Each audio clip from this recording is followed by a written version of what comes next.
Sahabat setia Gowor yang dikasih Tuhan, Shalom. Hari ini adalah Selasa 14 Juli 2026. Kita akan bersama-sama merenungkan firman Tuhan hari ini yang diambil dari Injil Matius 11 ayat 20 sampai 24. Kita siapkan hati kita. Haleluya, haleluya, haleluya.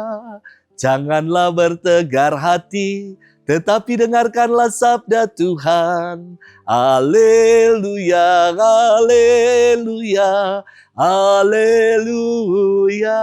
Tuhan bersamamu dan bersama rohmu. Inilah Injil suci menurut Matius, dimuliakanlah Tuhan. Pada suatu kali Yesus mulai mengecam kota-kota yang tidak bertobat, sekalipun di situ ia paling banyak melakukan mukjizat-mukjizatnya. Celakalah engkau Korazim, celakalah engkau Betsaida, sebab jika di Tirus dan di Sidon terjadi mukjizat-mukjizat yang telah terjadi di tengah-tengah kamu, sudah lama mereka bertobat dan berkain kabung dan abu. Tetapi aku berkata kepadamu, pada hari penghakiman tanggungan Tirus dan Sidon akan lebih ringan daripada tanggunganmu. Adapun engkau Kapernaum, apakah engkau akan dinaikkan sampai ke langit? Tidak. Engkau akan diturunkan sampai ke dunia orang mati. Sebab jika di Sodom terjadi mukjizat-mukjizat yang telah terjadi di tengah-tengah kamu, kota itu tentu masih ada sampai hari ini. Tetapi aku berkata kepadamu, pada hari penghakiman tanggungan tanah Sodom akan lebih ringan daripada tanggunganmu. Demikianlah sabda Tuhan. Terpujilah Kristus. Sahabat setia Gowor yang dikasih Tuhan, Shalom. Persoalan sampah adalah persoalan serius yang perlu dipikirkan bersama. Saya kira sejalan dengan arah dasar Keuskupan Agung Jakarta tentang menjaga keutuhan alam ciptaan. Mulai 1 Agustus 2026 nanti, tinggal sebentar lagi, Pemprov DKI Jakarta akan merombak sistem pembuangan akhir sampah dan mewajibkan pemilahan sampah dari hulu. Maksudnya apa?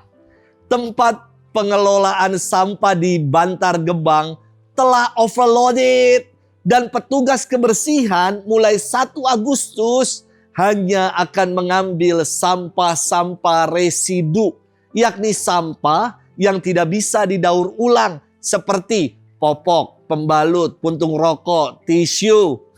Sementara sampah-sampah lain yang bisa didaur ulang harus dipilah dari rumah-rumah kita. Sampah yang tidak dipilah akan ditolak atau tidak akan diambil. Maka sudahkah kita memilah-milah sampah sebagaimana yang diajarkan oleh Ardas Keuskupan Agung Jakarta?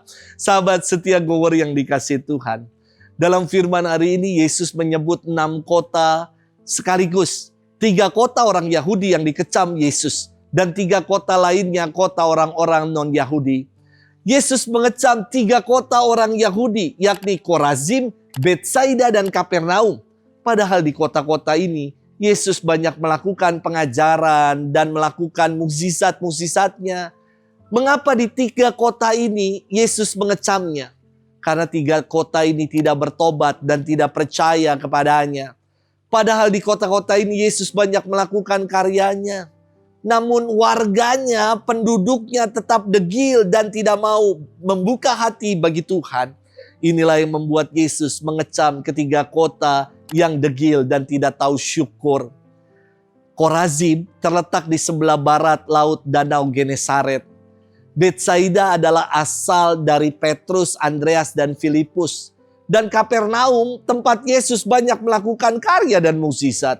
Ternyata di tempat-tempat di mana Yesus melakukan karya-karyanya tidak berbanding lurus dengan semangat pertobatan umat di dalamnya. Sementara Yesus menyebut 3 kota asing yang dalam perjanjian lama dikutuk oleh Allah. Kota ini adalah Tirus, Sidon, dan Sodom. Kota-kota ini dikutuk karena kebejatan moralnya dan tidak percaya akan Allah dan tidak mau bertobat. Namun Yesus menyebut 3 kota ini untuk membandingkan dengan 3 kota orang-orang Yahudi yang menjadi pusat karyanya. jika di 3 kota yang dikutuk ini, Yesus melakukan karyanya, maka pasti penduduk kotanya akan bertobat dan kembali kepada Allah. Mengapa di kota-kota yang Yesus banyak melakukan karyanya, kok malah mereka berpaling dan tidak mau bertobat? Sahabat setia Gower yang dikasihi Tuhan, firman hari ini mengajak kita untuk bermenung. Kita menjadi warga yang di kota apa ya? Di kota yang di pusat tempat karya Yesus namun tidak mau bertobat?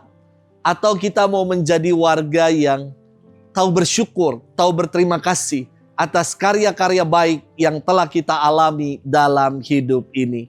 Semoga kita menjadi pribadi-pribadi yang selalu mau bersyukur karena sungguh mengalami karya kasih Tuhan dalam hidup kita. Selamat bermenung. Tuhan memberkati kita selalu, Bapa dan Putra dan Roh Kudus. Amin.